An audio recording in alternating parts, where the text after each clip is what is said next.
नमस्कार बच्चों, मैं हूं Pankaj Kumar. Pankaj sir classes Jhajha YouTube channel पर आप सभी का एक बार फिर से स्वागत है। आज हम लोग जीव विज्ञान के अंतर्गत पहला जो चैप्टर है जैव प्रक्रम पोषण, उसका चौथा क्लास यानी पार्ट 4 अध्ययन करेंगे। और इस चैप्टर के अंतर्गत हम लोग पढ़ेंगे कि जंतुओं में किस प्रकार से पोषण होता है। जंतुओं में किस प्रकार से पोषण होता है, खास करके अमीबा में, पैरामीशियम में और मनुष्य में आहार नाल, मुख गुहा, पाचन तंत्र, मनुष्य में कितने दांत होते हैं, उसका कौन कौन सा नाम होता है, उसका क्या काम है, और इनसे जुड़ी तमाम बातों की जानकारी हम लोग ग्रहण करेंगे। आप वीडियो के अंत तक बने रहेंगे। जो लोग अभी तक चैनल को सब्सक्राइब नहीं किए हैं, चैनल को सब्सक्राइब कीजिए। आइए देखें कि जंतुओं में पोषण। पिछले क्लास में हम लोगों ने देखा था कि पादप में किस प्रकार से पोषण होता है, किस प्रकार से भोजन बनता है, और वो प्रक्रिया क्या था। प्रकाश संश्लेषण की प्रक्रिया के द्वारा पेड़ पौधे अपना भोजन बनाते हैं। अब आइए कि जंतुओं में पोषण किस प्रकार से होता है। तो जंतु चूंकि परपोषी होता है, जंतु अपना भोजन अपने शरीर में नहीं बना सकता है, ये किसी न किसी रूप में दूसरे जीवों पर निर्भर करता है। इसलिए है ना, ये परपोषी है। हमने लिखा कि जंतु भोजन के लिए पूर्ण रूप से क्या होता है, दूसरे जीवों पर, अन्य जीवों पर निर्भर होते हैं। अर्थात क्या होता है, जंतु परपोषी होते हैं। और इनके एक लक्षण भी हैं। जंतु का एक बहुत बड़ा लक्षण है, महत्वपूर्ण लक्षण है। कौन सा लक्षण है? परपोषी होना। यानी पर मतलब दूसरा, पर का मतलब क्या होता है, दूसरा, और पोषी यानी कि जो जीव दूसरों जीवों से, दूसरे जीवों पर निर्भर रहता है। किसके लिए? पोषण के लिए, भोजन के लिए। ऐसे जीवों को परपोषी जीव कहते हैं। तो हम लोगों ने क्या सीखा कि जंतु एक परपोषी जीव है जो अपना भोजन अपने शरीर में नहीं बना करके किसी न किसी रूप में वह दूसरे जीवों से, अन्य जीवों से क्या करता है, भोजन ग्रहण करता है। अब एक जीव है अमीबा। क्या है? अमीबा। सबसे पहले हम लोग जानेंगे कि अमीबा एक क्या है, यूनिसेलुलर जीव है, एक कोशिकीय जीव है, जिसका शरीर मात्र एक कोशिका का बना होता है, जिसे हम अपनी खुली आंख से नहीं देख सकते हैं, माइक्रोस्कोपिक है। माइक्रोस्कोप के द्वारा हम अमीबा को देखते हैं। आइए कुछ बात अमीबा के विषय में जानेंगे। फिर अमीबा में किस प्रकार से पोषण होता है, किस प्रकार से भोजन वह ग्रहण करता है, फिर पाचन होता है, और अपचा पदार्थ, व्यर्थ पदार्थ, बेकार पदार्थ शरीर से किस प्रकार से वो क्या करता है, बाहर निकालता है। इन सब सारी चीजों की जानकारी हम लोग ग्रहण करेंगे एक एक करके। तो अमीबा एक सरल प्राणी समपोषी जीव है। क्या है? अमीबा एक सरल प्राणी समपोषी जीव है। प्राणी समपोषी जीव किसको कहते हैं, ये हम लोग सीख चुके हैं। यह मृदु जलीय यानी कि मीठे जल में रहता है, एक कोशिकीय, जिसका शरीर सिर्फ और सिर्फ एक कोशिका का बना होता है, तथा और निश्चित आकार का ये प्राणी है। इसका आकार, कोशिका का आकार अनिश्चित होता है। और अनिश्चित होता है तो आप खुश हो जाइए। आपको जब फिगर बनाने की बात आती है कोशिका का, तो जैसे भी आप बना देते हैं, है ना, जो भी आकार आप बना देते हैं वो क्या हो गया, अमीबा हो गया, है ना। तो ये अनिश्चित आकार का प्राणी है। इसका आकार कूटपादों, क्या है कूटपाद, स्यूडोपोडिया, फॉल्स पैर है, झूठा पैर है ना।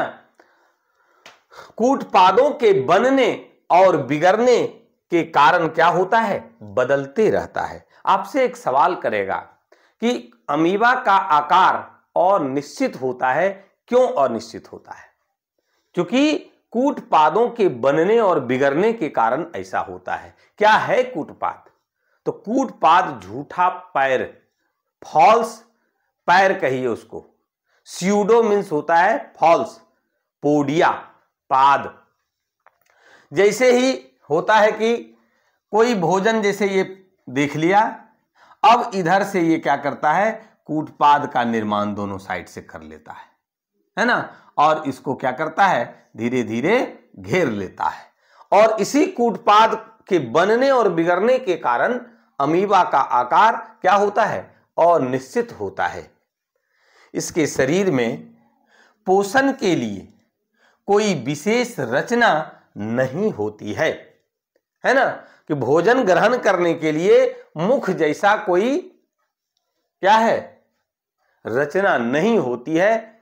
कोई डेफिनिट स्ट्रक्चर अमीबा के शरीर में नहीं होता है, और ये कूटपादों की मदद से ही भोजन ग्रहण करता है, जो अभी हम लोग फिगर में देखे और फिर आगे देखेंगे कि किस प्रकार से भोजन को ये ग्रहण पहले करता है, कूटपाद के द्वारा, कूटपाद बना करके। अमीबा में पोषण तीन मुख्य जो प्रक्रिया है इसका, उसके हिसाब से उसके द्वारा होता है। पहला है अंतर्ग्रहण, हम लोग फिगर के माध्यम से देखेंगे। अंतर्ग्रहण यानी भोजन को पकड़ करके शरीर के अंदर प्रवेश कराना, अंतर्ग्रहण हो गया।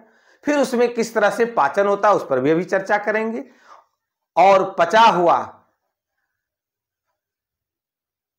भोज्य पदार्थ शरीर के सभी भागों में किस प्रकार से वितरित होता है, और जो अपचा पदार्थ है, बेकार पदार्थ है, जिसका कि शरीर में कोई काम नहीं है, उसका अंत में क्या हो जाता है, बहिष्करण हो जाता है। तो पहले अंतर्ग्रहण, फिर पाचन और फिर बहिष्करण प्रक्रियाओं द्वारा अमीबा में पोषण की क्रिया पूर्ण होती है। तो हम लोगों ने अभी क्या देखा कि अमीबा में जो पोषण होता है वो पहले अंतर्ग्रहण यानी शरीर के अंदर भोज्य पदार्थ जाना, और फिर उसका देखेंगे हम लोग कि पाचन किस प्रकार होता है, और फिर पाचन के बाद जो बेकार पदार्थ बच गया वो शरीर से किस प्रकार से बाहर होता है, बहिष्करण, है ना। ये तीनों अंतर्ग्रहण, पाचन तथा बहिष्करण प्रक्रियाओं द्वारा क्या होता है, पूर्ण होता है। आगे बढ़ते हैं कि देखेंगे कि अमीबा, देखिए ये अमीबा का क्या है, फिगर है, और इसका फिगर के विषय में हम फिर से एक बार कहते हैं कि ये क्या है, अनिश्चित आकार का होता है। अब देखिए कि ये जो देख रहे हैं इस तरह से ये क्या हुआ, धीरे धीरे कूटपाद का निर्माण किया, और ये क्या है, भोजन है। ये क्या है, भोजन है। और ये देखिए क्या लिखे हैं, कूटपाद। ये अमीबा का आकृति है, उसका केंद्रक है, और ये कोशिका द्रव्य है ना, बहुत सारी संरचना जो भी है बना हुआ है इसमें। अब किस प्रकार से ये भोजन को क्या करता है, अंतर्ग्रहण करता है। ये चित्र जो है इसका नाम देंगे कि अमीबा में, ध्यान से समझिए, एक एक बात पर हम चर्चा कर रहे हैं कि अमीबा में भोजन का अंतर्ग्रहण, अंतर्ग्रहण है ना, ये अमीबा में किस प्रकार से होता है उसको देखिए कि यहां ये भोज्य पदार्थ है और दोनों साइड से कूटपाद उसको घेर लेता है। घेर लेने के बाद धीरे धीरे क्या होता है, ये आपस में सट जाता है और भोजन जब अंदर चला आता है तो भोजन के, देखिए ये भोजन है और इसके चारों तरफ क्या है, भोजन रसधानी। भोजन रसधानी दिख रहा है ना आप लोग को, तो भोजन रसधानी बना लेता है और इसी भोजन रसधानी के द्वारा भोजन को क्या करता है, घेर लेता है। घेर लेने के बाद क्या होता है, एंजाइम की उपस्थिति में एंजाइम के द्वारा भोजन का पाचन होता है। और जब भोजन का पाचन होने के बाद क्या होता है कि भी पूरे कोशिका द्रव्य में समान रूप से उसका क्या होता है, वितरण हो जाता है। ठीक है ना, क्या होता है, वितरण होता है। तो हम लोग क्या देख रहे हैं कि अंतर्ग्रहण हुआ और किस प्रकार से पाचन हो गया। अब है कि इसका भोजन का अपचा पदार्थ का बहिष्करण, यानी शरीर से बाहर किस प्रकार से निकलता है। तो हम लोग अभी देख रहे थे कि अंतर्ग्रहण के लिए कोई विशेष रचना अमीबा के शरीर में नहीं होता है। विशेष रचना क्या होता है कि इसमें नहीं होता है। जब नहीं होता है तो ठीक उसी प्रकार से भोजन जो अपचा पदार्थ है उसके बहिष्करण के लिए भी कोई खास रचना नहीं होती है, वो कहीं से भी बाहर निकल सकता है। आइए देखते हैं कि अपचा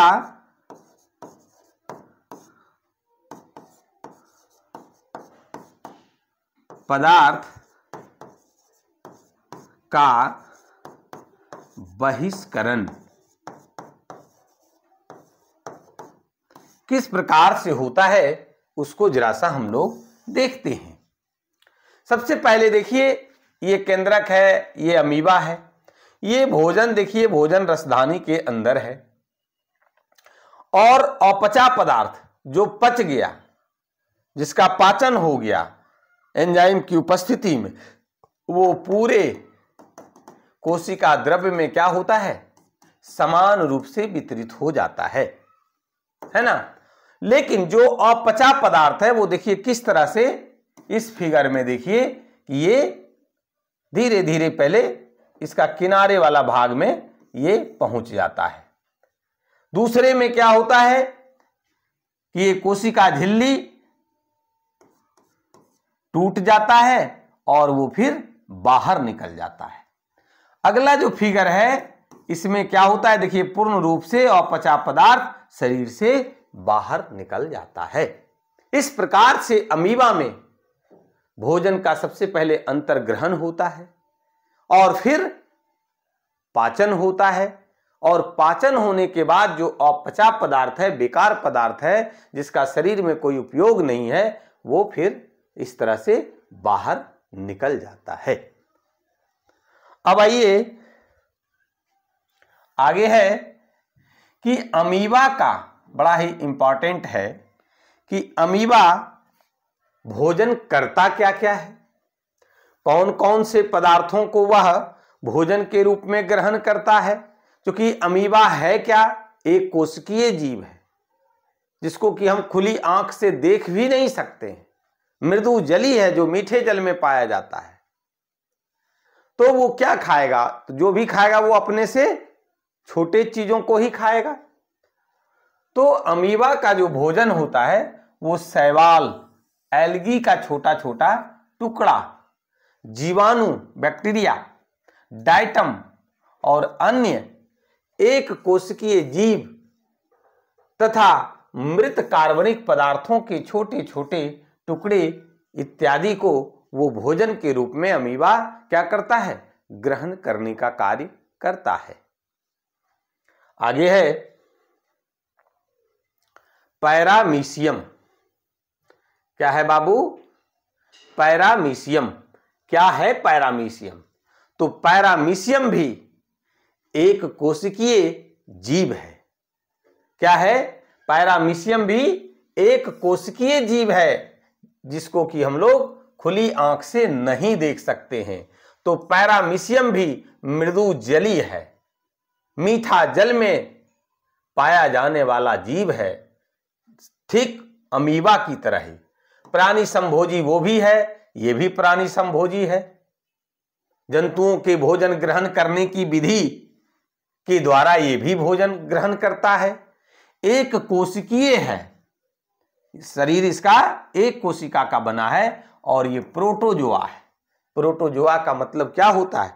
प्रोटो मीन्स पहले, जोआ मीन्स जन्मने वाला, सबसे पहले जन्म लेने वाले को ही प्रोटोजोआ कहा जाता है। इसका आकार निश्चित होता है। अमीबा का आकार हम लोगों ने क्या देखा कि अनिश्चित होता है, जबकि पैरामीशियम का आकार निश्चित होता है तथा इसका शरीर जो है वो प्रचलन अंगक होता है। और प्रचलन अंगक क्या होता है? सीलिया होता है, रोम की तरह संरचना होता है। अभी हम लोग फिगर भी देखेंगे, है ना, उससे ये ढका रहता है। पैरामीशियम में भोजन का अंतर्ग्रहण शरीर के एक निश्चित स्थान से होता है और उसको क्या कहते हैं? कोशिका मुख कहते हैं या साइटोस्टोम कहते हैं। क्या कहते हैं? कोशिका मुख कहते हैं या साइटोस्टोम, जहां से ये भोजन को क्या करता है? ग्रहण करने का काम करता है। हम लोग एक चीज यहां सीखे हैं कि पैरामीशियम कोशिका मुख या साइटोस्टोम के द्वारा भोजन ग्रहण करता है। सीलिया में लगातार होने वाला गति भोजन कणों को कोशिका मुख की ओर ले जाता है और कोशिका मुख के द्वारा भोजन क्या होता है? शरीर के अंदर चला जाता है। आइए ये देखिए फिगर जो है ये पैरामीशियम का है। किसका फिगर है? पैरामीशियम का है। पैरामीशियम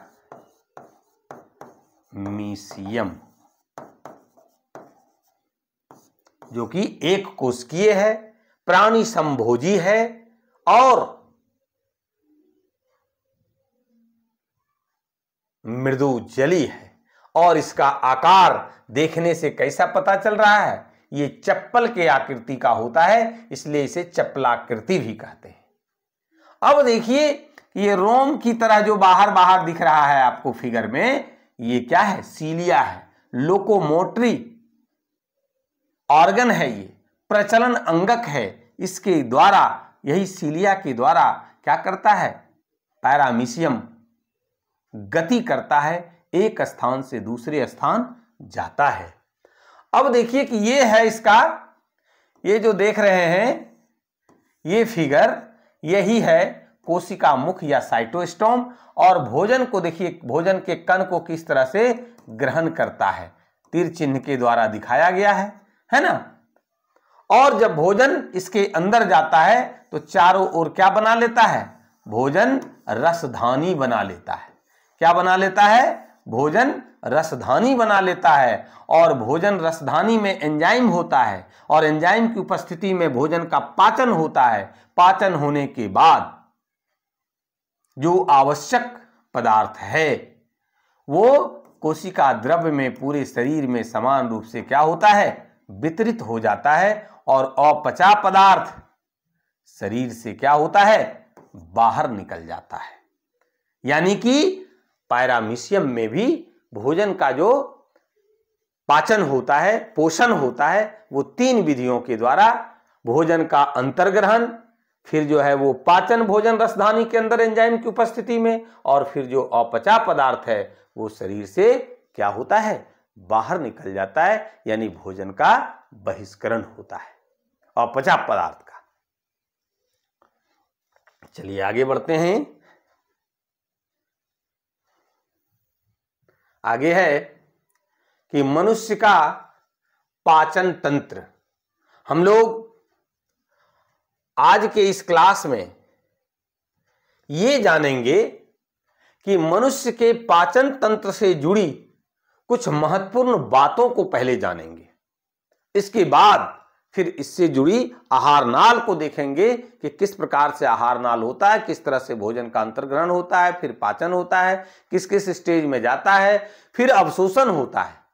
अवशोषण होने के बाद किस प्रकार से शरीर से बाहर अपचा पदार्थ, व्यर्थ पदार्थ, बेकार पदार्थ निकलता है, जिसको उत्सर्जन कहते हैं। आइए सबसे पहले जानेंगे कि आहार नाल क्या है। तो मनुष्य तथा सभी उच्च श्रेणी के जंतुओं में भोजन के पाचन के लिए विशेष अंग होते हैं जो आहार नाल कहलाता है। मनुष्य की ही बात करें तो मुख से लेकर के गुदा तक क्या कहलाता है? आहार नाल कहलाता है। और मनुष्य में आहार नाल की जो लंबाई होती है वो 8 से 10 मीटर की होती है। मनुष्य के आहार नाल की लंबाई क्या होती है? 8 से 10 मीटर तक की होती है। मनुष्य का जो पाचन तंत्र है, मनुष्य का पाचन तंत्र किसको कहते हैं? पहले हम लोग इससे जुड़ी बहुत छोटी छोटी हर अंग के बारे में डिटेल्स में जानकारी लेंगे, क्योंकि परीक्षा वस्तुनिष्ठ प्रश्नों पर आधारित होती है, इसलिए हम लोग हर चीज को बहुत बारीकी से अध्ययन करेंगे। तो मनुष्य का पाचन तंत्र, आहार नाल जो अभी हम लोगों ने देखा, इससे संबद्ध इससे जुड़ी हुई पाचक ग्रंथियां होती है, जिससे पाचक रस का स्राव होता है और उस पाचक रस के द्वारा भोजन का क्या होता है? पाचन होता है। पाचन क्रिया सब मिल करके क्या कहलाता है? पाचन तंत्र का निर्माण करता है, डाइजेस्टिव सिस्टम का निर्माण करता है बाबू। अब आइए आगे बढ़ते हैं। मुख गुहा, माउथ कैविटी, ये जो हम मुंह खोल रहे हैं और आपको जो दिख रहा है, इसके अंदर दांत है, जीभ है, ये जो चेंबर दिख रहा है जिसमें हम भोजन उठा करके डालते हैं, वो क्या कहलाता है? माउथ कैविटी कहलाता है, मुख गुहा कहलाता है। आइए इससे जुड़ी बातों को हम लोग सीखते हैं कि मुख गुहा आहार नाल का पहला भाग है। आहार नाल का पहला भाग क्या है? मुख गुहा है, माउथ कैविटी है। यह ऊपरी तथा निचले जबड़े से घिरी होती है। 2 जबड़ा है, एक देखिए ये निचला और एक ऊपर का है ना। तो 2 जबड़ों से घिरी होती है। मुख गुहा को बंद करने के लिए 2 मांसल होठ होता है, एक नीचे और दूसरा ऊपर। ये दोनों जो ओठ जिसको बोलते हैं होठ, ये क्या होता है? मुंह को बंद करने के लिए, ढकने के लिए होता है। मुख गुहा में जीभ, ये वाला, और दांत देख रहे हैं होते हैं। जीभ के ऊपरी सतह पर कई छोटे छोटे अंकुर होते हैं, जिन्हें क्या कहा जाता है? स्वाद कलियां कहा जाता है। और इसी स्वाद कलियों के द्वारा जो भोजन हम लोग ग्रहण करते हैं उसका स्वाद लेते हैं और कह देते हैं कि ये भोजन खराब है या फिर अच्छा टेस्ट में है। किसके द्वारा? यही स्वाद कलियां के द्वारा, जो कि जीभ में जगह जगह पर अंकुर निकला होता है, और उसी अंकुर को क्या कहते हैं? स्वाद कलियां कहते हैं। आपसे ऑब्जेक्टिव में पूछेगा क्या कि मुख गुहा में ये जीभ के ऊपरी सतह पर, जीभ के ऊपरी सतह पर कई छोटे छोटे अंकुर होते हैं, और उस अंकुर को क्या कहा जाता है? जवाब आपको देना है, स्वाद कलियां कहते हैं। क्या कहते हैं? स्वाद कलियां कहते हैं। आगे देखते हैं, दांत है ना। दांत से हम लोग क्या करते हैं? दांत से हम लोग क्या करते हैं? दांत का क्या काम है? सबसे पहले भोजन को काटते हैं और क्या करते हैं? भोजन में छेद करते हैं। फिर क्या करते हैं, भोजन को चबाते हैं और चबा करके उसको छोटे छोटे टुकड़ों में बांट देते हैं, है ना। तो आइए पहले दांत के विषय में जाने कि प्रत्येक दांत के भीतर एक मज्जा गुहा होती है। क्या होती है, एक मज्जा गुहा होती है बाबू। इसके ऊपर दंतास्थि या डेंटाइन होती है। क्या होती है, दंतास्थि या डेंटाइन, जिसको हम छूते हैं और दांत कहते हैं, जो अधिकांश भाग तैयार करती है। यह हड्डी से भी अधिक कड़ी होती है।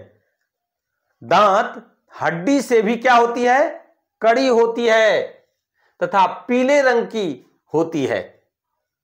और डेंटाइन के ऊपर इनामेल की एक कड़ी परत होती है जो दांत को क्या करता है, सुरक्षा प्रदान करती है। दांत चूंकि हमेशा क्या होता है, लार से सना होता है, भिगा होता है, हम लोग खाते हैं उसको, उस पर भी अभी बात करेंगे। उसमें जीवाणु होता है, उससे भी लड़ने का उसमें क्षमता होती है। अम्ल क्षार सब हम लोग खाते हैं और उससे जो दांत की रक्षा करता है वो कौन करता है, इनामेल ही करता है। और ये अगर नष्ट हो गया तो दांत में क्या होता है, छिद्र हो जाता है। क्या होता है, छिद्र हो जाता है, दांत फिर सड़ने लगता है।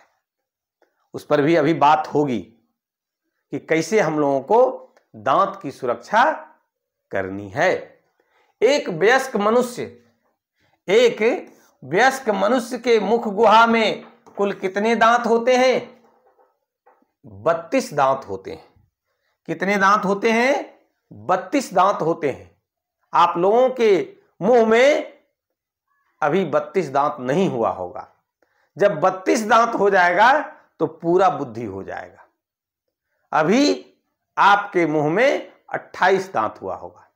4 दांत जब आ जाएगा तब आपको पूरा बुद्धि आ जाएगा, पूरा विवेक आ जाएगा और तब आप में निर्णय लेने की क्षमता आ जाएगी। चलिए, कुल कितने दांत होते हैं, तो 32 दांत होते हैं और ये 4 प्रकार का होता है। पहला है कर्तनक या इंसाइजर, जो सामने आपको दिख रहा है जिससे आप भोजन को काटते हैं, वो कर्तनक है। अंग्रेजी में उसको इंसाइजर कहते हैं। और कर्तनक के दोनों साइड में देखिए, ऊपर और नीचे नुकीला दांत होता है, इस साइड में देखिएगा। और वो भेदक या केनाइन है। उससे क्या होता है, उससे हम लोग क्या करते हैं, भोजन को फाड़ने का काम करते हैं। अगला है तीसरा टाइप का अग्रचर्वनक। आगे वाला जो चौड़ा चौड़ा अंदर से आपको दिखता है ऊपर और नीचे, वो अग्रचर्वनक है। प्रीमोलर, उसका भी काम है चबाना। और चर्वनक या मोलर, इसका भी काम है भोजन को चबाना। और सबसे जो बाद में आता है, 32 दांत में जो 4 दांत आपका कम है, वो चर्वनक ही है, जो सबसे पीछे और सबसे बाद में आता है, सबसे अंदर की ओर होता है। तो इस तरह से कुल 32 दांत होते हैं और वो 4 प्रकार के होते हैं। पहला है कर्तनक या इंसाइजर, दूसरा है भेदक या केनाइन, तीसरा है अग्र चर्वनक या प्रीमोलर और चौथा है चर्वनक या मोलर। आगे देखते हैं, दांत से जुड़ी हुई कुछ प्रश्न है जिसको हम लोग सीखेंगे और परीक्षा के पॉइंट ऑफ व्यू से तो इंपॉर्टेंट है ही। बाकी दांत को कैसे सुरक्षित रखा जा सकता है, क्योंकि दांत बहुत महत्वपूर्ण है। अगर दांत नहीं रहेगा तो हम लोग भोजन को कैसे खाएंगे, काटेंगे, छेद करेंगे, चबाएंगे, और बिना भोजन चबाए क्या पाचन होगा। इसलिए दांत को सुरक्षित रखिए। और अगर दांत को समय से पहले अगर ये हो गया तो फिर आपको मुलायम चीज खाना पड़ेगा, है ना। तो आइए, दंत अस्थि क्षय क्या है, बड़ा ही इंपॉर्टेंट प्रश्न है कि जब हम मीठी चीजें खाते हैं, टॉफी, मिठाइयाँ, कोई भी मीठी चीजें खाते हैं तो खाने के बाद दांत अच्छी तरह अगर साफ नहीं करते हैं तो जीवाणु उस मीठे पदार्थ से, शक्कर से रासायनिक अभिक्रिया के द्वारा क्या बना लेता है? अम्ल बना लेता है। और ये अम्ल दांत की बाहरी कड़ी परत को, इनेमल को नरम बना देता है, उसको मुलायम बना देता है, जो कि हड्डी से भी कठोर होता है। और इससे क्या होता है? दांत में छिद्र हो जाता है और उसी को क्या कहते हैं? दंत अस्थि क्षय कहते हैं। क्या कहते हैं? दंत अस्थि क्षय कहते हैं। इसलिए हमें क्या करना चाहिए? मीठी चीजें खाने के बाद तुरंत मुंह को साफ करना चाहिए। और साफ करने के लिए क्या कीजिए? पानी पी लीजिए। बच्चे अक्सर क्या करते हैं? टॉफी खा लिए, पानी नहीं पीते हैं। पानी नहीं पीने की वजह से क्या होता है? दांत सड़ जाता है, दांत में कीड़ा लग जाता है। इसलिए हमेशा मीठी चीजें या कुछ भी खाने के बाद मुंह को साफ कीजिए, पानी पीजिए। इससे क्या होता है कि जो भी भोजन के कण दांत में लगे रहते हैं वो साफ हो जाते हैं। अब दंत प्लाक क्या है? बड़ा ही इंपॉर्टेंट जानकारी है कि दंत प्लाक क्या है। तो जीवाणु तथा भोजन के महीन कण दांत से चिपक कर एक परत का निर्माण कर लेते हैं। क्या करते हैं? एक परत का निर्माण करते हैं और इसे अगर अच्छी तरह से साफ नहीं करते हैं, हर एक दिन ब्रश नहीं करते हैं, दातुन नहीं करते हैं, सफाई नहीं करते हैं, तो यह दांतों पर क्या करता है? एक अस्थाई परत बना लेते हैं, जिसे क्या कहते हैं? दंत प्लाक कहते हैं। क्या कहते हैं? दंत प्लाक कहते हैं। दांतों की सुरक्षा के लिए हमें नियमित रूप से ब्रश करना चाहिए, दांतों की सफाई करनी चाहिए। और जब हम दांतों की सफाई करेंगे तब दंत अस्थि क्षय से भी बच सकते हैं, दंत प्लाक से भी बच सकते हैं, है ना। इसलिए क्या करना है? नियमित रूप से सफाई करनी है। आज के क्लास में हम लोग मुख गुहा को पढ़े और अमीबा में किस प्रकार से पोषण होता है, पैरामीशियम में किस प्रकार से पोषण होता है, इन सब सारी बातों की जानकारी हम लोगों ने ग्रहण किया। अगले क्लास में हम लोग ग्रसनी, आमाशय, बड़ी आंत, छोटी आंत, यकृत, तमाम रचनाओं का अध्ययन करेंगे। आज की क्लास में बस इतना ही। बहुत बहुत धन्यवाद बाबू।